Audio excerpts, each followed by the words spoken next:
Yes. Regnskabsanalyse af Arla af Line Jonas, Senior og Mikkel.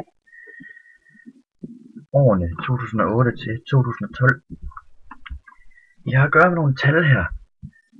Blandt andet omsætning, resultat for skat og egenkapitalen med mere. Tallene gider vi sådan set ikke gå i dybden med. Dem kan I se selv på skærmen. Vi går mere i dybden med, at vi har omregnet tallene til indekstal, hvor vi har brugt en formel, som lyder som følger. Aktuelt tal gange 100 divideret med basisårstal. Mere har vi nogle nøgletalsberegninger af nøgletal, hvor vi også har brugt et par formler. Til at regne egenkapitalens forrentning har vi brugt formlen resultat før skat gange 100 divideret med egenkapitalen. Til at regne afkastningsgraden har vi brugt formlen resultat af primær drift gange 100 divideret med aktiver i alt. Overskudsgradens formel lyder så fremdeles resultat af primær drift gange 100 divideret med omsætningen. Aktivernes omsætningshastighed regnes som omsætningen divideret med aktiverne i alt. Likviditetsgraden af omsætningsaktiver divideret med den kortfristede gæld. Og soliditetsgraden som den sidste af egenkapitalen gange 100 divideret med aktiver i alt. Overskudsgraden, den viser hvor stor en del af omsætningen der ender som overskud. Den typiske overskudsgrad, den ligger på omkring 5%. Altså den varierer fra branche til branche. Men Arlas overskudsgrad er kun på 3,96, men er dog stigende fra 2008 til 2012.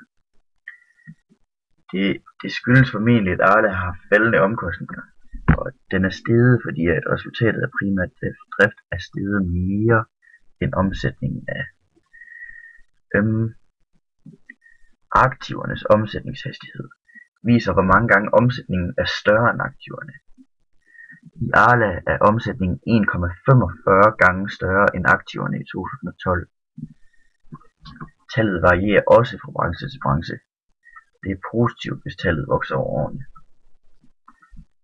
Fra 2008 til 2012 er aktivernes omsætningshastighed faldet fra 1,69 til 1,45. Det skyldes, at aktiverne er steget med 48,9%, og at omsætningen kun er steget med 45,8%. Likviditetsgraden, den viser noget om viser om virksomheden er i stand til at betale den gæld, der forfalder til betaling inden for det næste år med de mest omsættelige aktiver. Det kan de, hvis tallet er over 1, og et problem, hvis tallet er under 0,5. Arles tal er over 1, og altså på et fornuftigt niveau. De er i stand til at betale deres gæld. Soliditetsgraden viser, hvor stor en del af virksomhedens aktiver, der er finansieret af ejeren selv. Det er en vurdering af virksomhedens evne til at tage tab og modstå nedgangsperioder. Arlas soliditetsgrad er i 2012 på 25,11% og er dermed nogenlunde acceptabel. Hvis graden er over 30%, er den flot. Så Arlas vurderes altså som meget acceptabel. Overordnet set kan man sige her, så ser Arlas årsopgørelse fra 2008 til 2012 meget positiv ud. Omsætningen er steget med 35,82%, mens resultatet af primær drift er steget med 117,75%. Det er formentlig et udtryk for, at Arlas omkostninger er faldet fra 2008 til 2012. Sammenligner man resultatet af primær drift med resultatet før skat, som er steget med 236,8%, kan vi konkludere, at Arla enten har haft faldende renteudgifter eller stigende renteindtægter.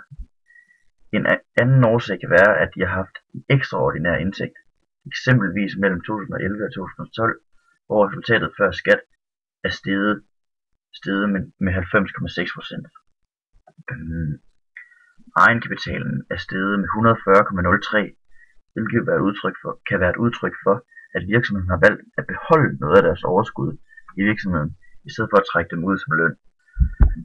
Det kan tyde på, at Arla har planer om at udvide virksomheden rent fysisk, da omsætningsaktiverne kun er steget med 16%. Og vi kan derfor formode, at deres anlægsaktiver er steget. Slutligt er det måske lige værd at nævne, at de her tal selvfølgelig ikke er nogen, vi selv har fundet på, men nogen, som vi har fra Arlas officielle årsrapport, som de altså har delt på nettet.